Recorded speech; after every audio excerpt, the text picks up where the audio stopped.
Hi, this is the Flip Flop Family Podcast. I'm Zach, and we're here with... Me, I'm Mummy, I'm Xylene. And this week, I actually turned 10 on Thursday. And I hope your week has been fabulous.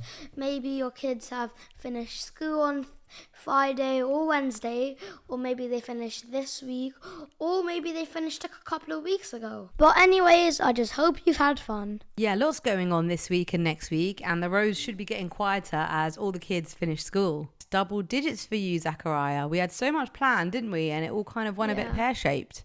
What were we meant to do? So on Saturday, we were supposed to go to a splash park and have fun, pinata, have water gun fight, and all those things, you know. But then my mum and dad looked on the weather forecast and it showed thunderstorms all day. So then we had to reschedule the party to Friday at our house. And it was really fun because my dad brought out the bouncy castle.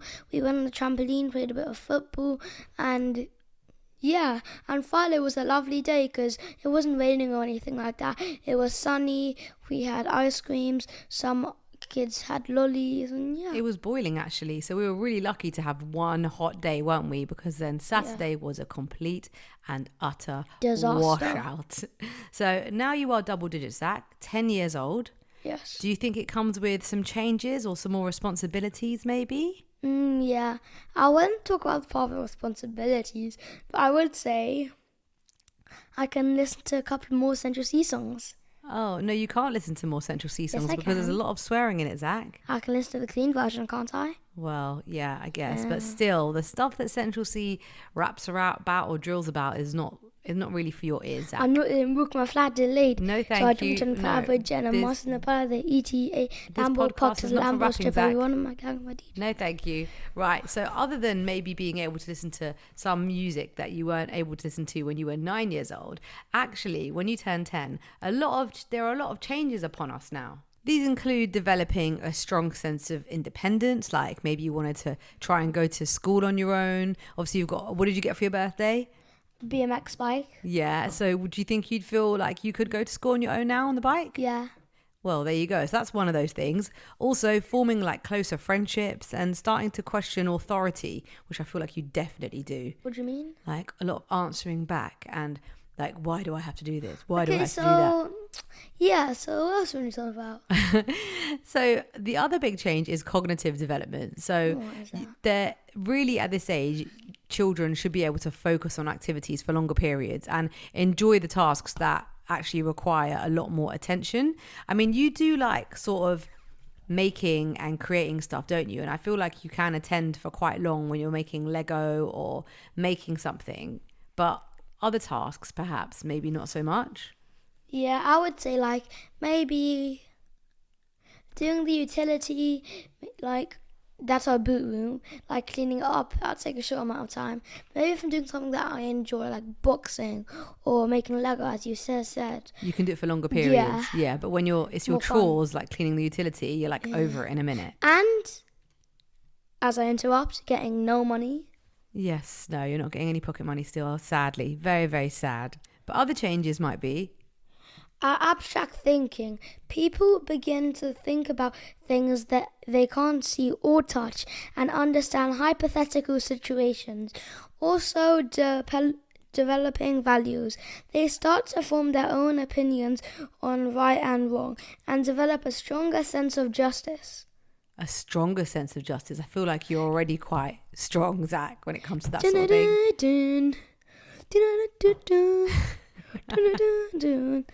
It's the final count. Is that what has made you think of when you think of justice? That sort of... Oh, gosh. Lovely. Very nice. We all seem to get a bit of singing, a bit of rendition from you, Zachariah, when you're on this podcast, don't we? It's the final Oh, here we go. Peer influence is also a big one. Do you think that maybe you're more sort of influenced by your friends and their choices, like their clothing, their hobbies, their behaviors? Like you got a lot of Jordan stuff for your birthday this year, didn't you? Like I do feel like you're more into the brands than you used to be. Yeah, and now I think my style's changed a bit because I wear like Jordan clothes with like chains. Oh yeah, you do like a chain. That's definitely something that's a bit. And also, very recently, you changed. We've done a side parting on you, literally your entire life. And recently, you decided. Recently, Well, like yeah, a few months ago, you decided that you wanted a middle parting. So you're definitely changing in your look, and it's more about style, what you want as drip. opposed to what we want. Yeah, your drip. You guys, man, your drip is changing. If you don't know what that means, guys, it's their clothing or their look. Yeah, their clothing. Look, Competitive spirit. I've definitely noticed this, Zach. A very much stronger competitive spirit, especially in sports and hobbies. I think you can be quite competitive and can get a little bit cross when you like don't win. Don't you think? I think that's quite common with boys your age, especially at this party we had. We had like 12 boys over our house. It was literally carnage. And obviously we had loads of games that we played, some really fun ones too. And I definitely noticed some stroppiness with these boys, like if they didn't win a game or sort of like acting like they got hurt and crying because really their ego was hurt. That's quite common, don't you think, Zach? Do you notice that at school? yeah, Yeah, definitely. a lot. So there's also physical development changes, Zach, which are going to be coming your way very soon, I would say. The first one is puberty. So being aware of like, changes of puberty. Like you may notice some like maybe body odor, a bit of sweating. No. We haven't yeah, noticed that sweating. yet, but definitely sweating. Sweating. Yeah. All the boys are very sweaty at the party. That's just very, very normal. Endurance. So you might enjoy activities that require more physical endurance, like running, biking. Boxing. Yeah, you love boxing, don't you? What is it that you love so much about that? I think what I love about boxing is that boxing is my passion. Boxing is my hobby, and I really enjoy it a lot because every Sunday we go boxing, right, with Minnie. Mm-hmm. Yeah, and I kind of want to become a boxer like Muhammad Ali, or shall I say Cassius Clay. That's his real name, is it? Yeah, but he converted into Muslim and changed his name to Muhammad Ali. Okay, and so, but what is it that you love about it? Like, is it the actual kind of fighting element, or is it getting fit and being like physical? What is it? Probably getting fit and physical, and also the fighting bit. Because say someone comes at me with a knife when I'm older, I just know my self-defense. Oh my goodness, Zach, I really hope that doesn't happen. My gosh. And if just so you know, if anyone did ever come at you with a knife, you just run. You don't try and fight back ever. Or you can, or if someone's putting a gun at your head, you get your arm, put it over their arm, and break their shoulder, like Wow. twist their shoulder, Wow. and then punch them in the face, and then they're knocked down. Oh my goodness, Zach. Yeah, this is all a bit much. But yes, boxing, I think lots of physical changes are going to be ahead of you. And no doubt you'll be a gym goer just like Daddy. I know you do workouts already with him. And when you go to Yeah. gymnastics, you do workouts every Monday. But I think you might end up like going to the gym. You'll probably have a gym membership because you do come to our gym, but only for swimming. But I expect when you're 14, you'll be a gym goer just like me and Daddy. And since it's the summer holidays, the person at boxing, the teacher, there's going to be this camp, 6 a.m. do boxing the whole day. Yeah. Start at 6 a.m. Wow. And you can go there in the summer holidays every Sunday. That is pretty cool. Do you know what I was really surprised about at your party was when one of the games that one of the boys suggested was fashion show. Like, obviously we've got Emiliana and we've got Zach. So there is such a difference between girl parties and boy parties. I mean, Emiliana always every year she's always invited the boys and the girls to her party. Even now in year 8, I mean, she goes to a girls' school, but when she has a party and invites kids from our community, she always invites boys and girls. But this is the first year that you've only invited the boys. How comes you didn't invite the girls as well to your I party? don't know, the girls is weird. The girls are weird. Lovely. Okay. But yeah, I found it really interesting that one of the boys wanted to do fashion show as one of the games. So he actually selected 4 judges, didn't he? Yeah. And they sat on the floor. And then what were you boys doing? Why don't you explain what you actually do in the fashion show? So I was a judge, so I just watched them and gave them points. But then the other boys were like doing catwalks around the whole garden. See, that's such a difference. I feel like back in the day, boys wouldn't do that kind of stuff. But like, I think, as times evolve, like everyone's open and free and just kind of does whatever they want. It was quite funny to watch, to be fair.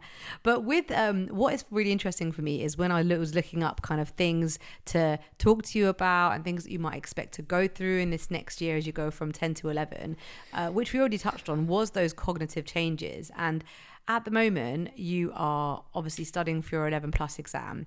And Sadly. I think that And then I think there are a lot of children out there who potentially may be doing that as well. A lot of parents who might be listening who are putting their kids through this 11 plus exam. If you are not one of those people, 11 plus is basically an exam that you sit to try and get into a grammar school. Now, we have started very, very late with Zachariah. So some kids start like in year 4, even earlier, and to kind of prep and be ready for this exam to try and get into top grammar schools. But we started super late, but we're just kind of giving it a go and looking at it as just kind of upskilling and making sure that Zach is ready for year 6, regardless of how things go. But I had one parent that I spoke to about 11 plus, and she called it killer of childhood, Zach. Do you feel like Yes, that's accurate? Torture. Is it? Very torture. Why? It's just that.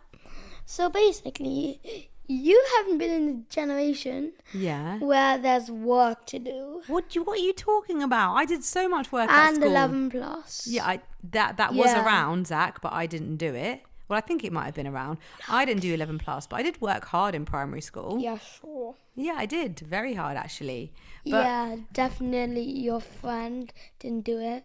Well, we were talking about, Ben and I have talked about this on a previous podcast. There is another podcast about schools and determining which school you feel is best for your child, whether it's state, whether it's private, whether it's grammar, whether it's homeschooling. Of course, there are so many options, but for us, we are kind of giving it a go with the 11 plus. And it is such a process. Like over the summer holidays, we literally have a plan for Zach to be doing work every single day. He has a tutor every week.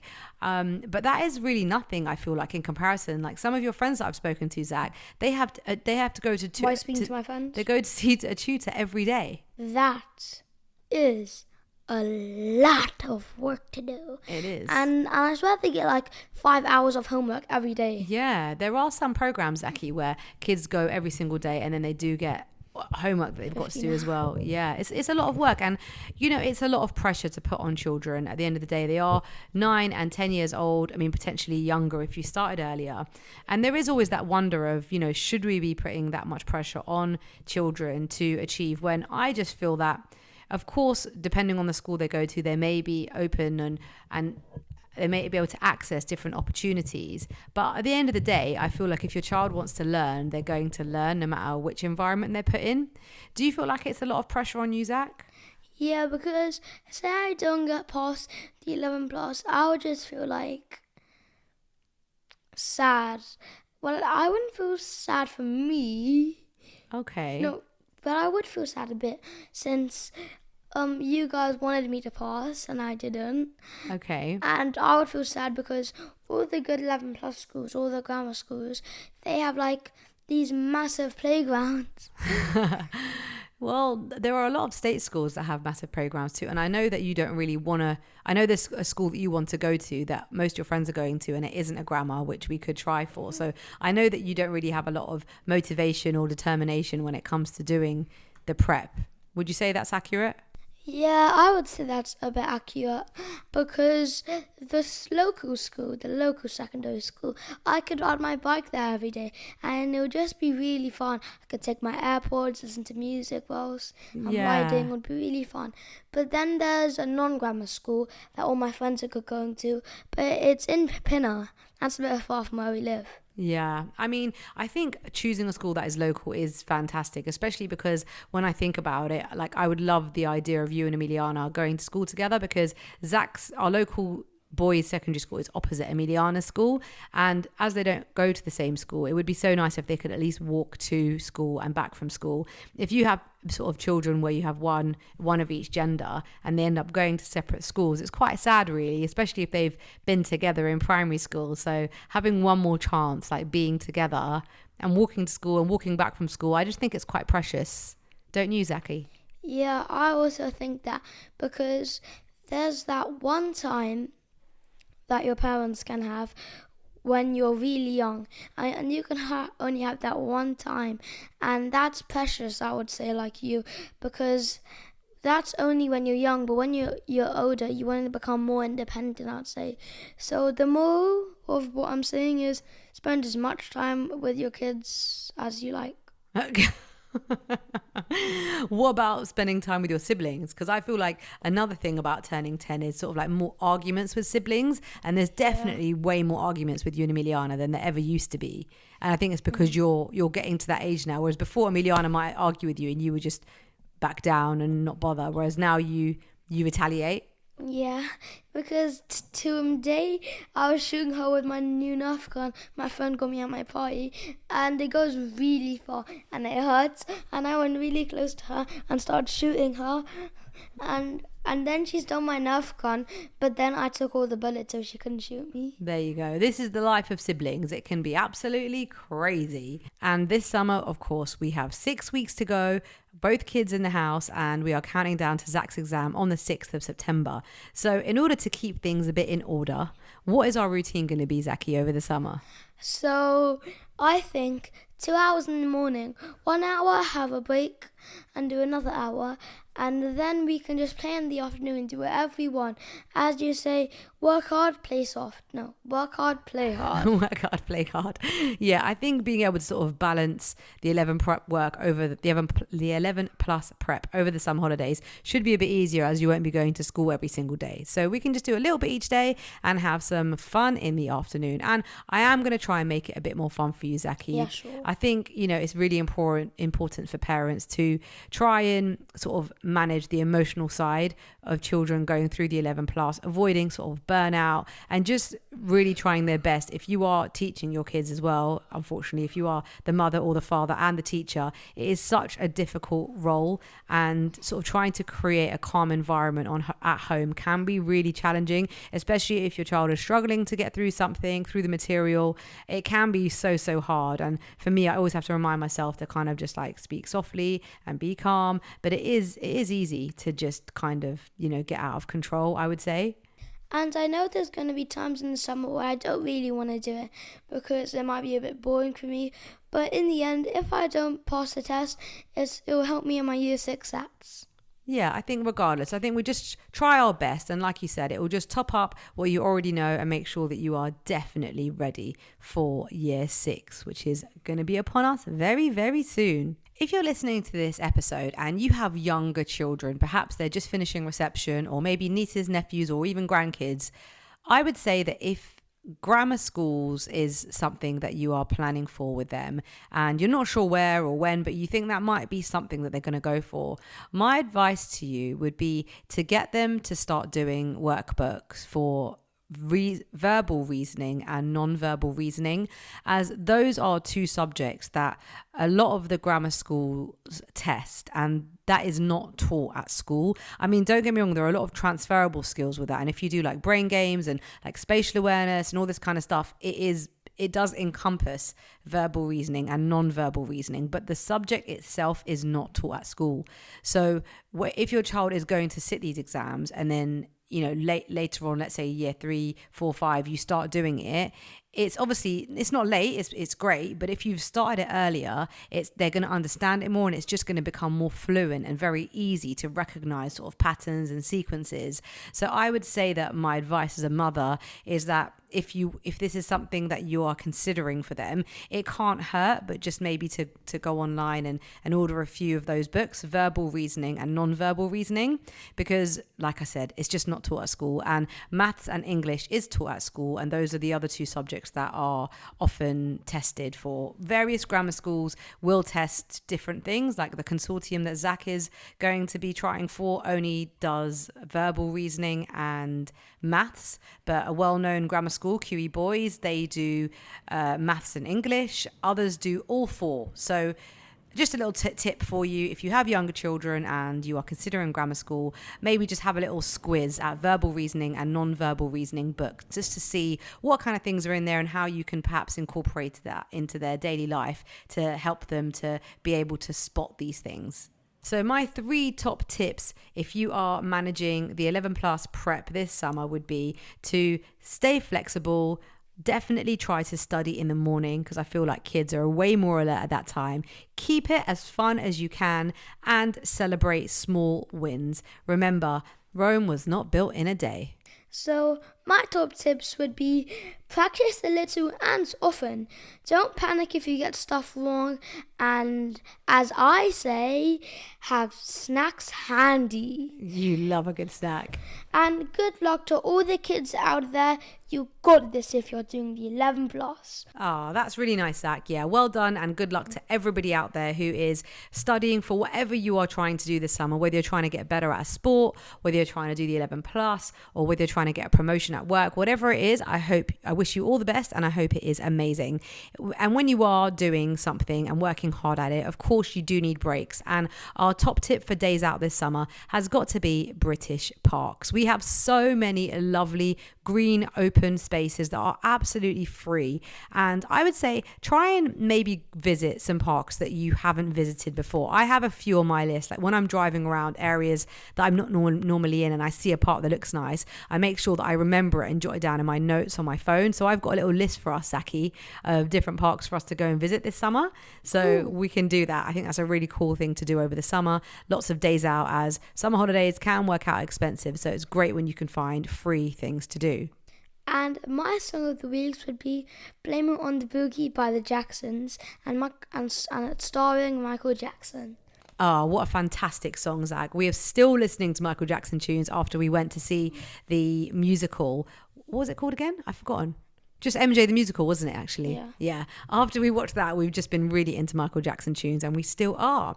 I would say that our dish of the week has got to be Zach's birthday cake. It was your idea, wasn't it? What, do you want to explain it? What was it? So it was like a chocolate cake. When you cut it open, there's like a little, how do I say it? Pile of Smarties. There was a sphere in the middle with but there was nothing inside the sphere.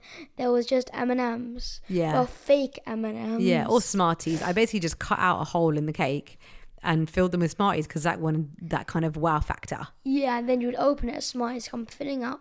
But I still have one thing to say. I haven't had any of the birthday cake. Yeah, there's still 2 slices for you in the fridge. Yeah, we cut it up and gave it all away, but it was so cool. You can check it out on the Flip Flop Family kitchen page. If you have a birthday that you need to bake a cake for, I just think it's really, really fun. You can make it fancy by putting fancy chocolates in the middle, or if you're kids, you can use Smarties or M&Ms, anything like that. But have a look at it, the Flip Flop Family kitchen on Instagram, where I've got images of how I put it together and also the recipe for the cake. And my book of the week would be Becoming Muhammad Ali. Before he was Muhammad Ali, he was Cassius Clay. And I really love it, and it's a novel because there's lots of quotes that he said and basically a storyline. It's made by James Patterson and Kwaim Alexander.